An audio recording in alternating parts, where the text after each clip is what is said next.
Businessman and former chief executive officer of the failed investment firm Stocks and Securities Limited SSL, Zachary Harding, is declaring his innocence. This follows his arrest and charge by investigators probing the alleged multi-billion-dollar fraud at the company.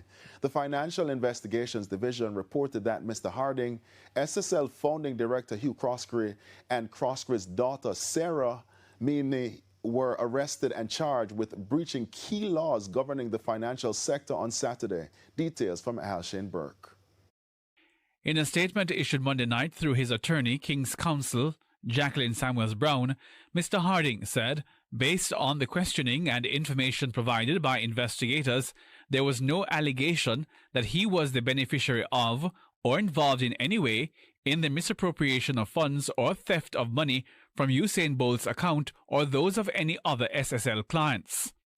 Mr. Harding stated that while at SSL, he acted above board.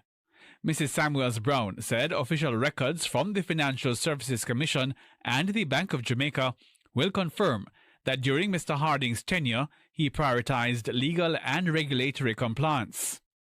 She said he maintained open communication with regulators, adhered to their directives, and acted under the guidance of reputable legal counsel and independent external auditors. According to the attorney, Mr. Harding proactively engaged the FSC, implemented clear corrective plans, and worked under their ongoing oversight to address long-standing issues that existed before his involvement with SSL.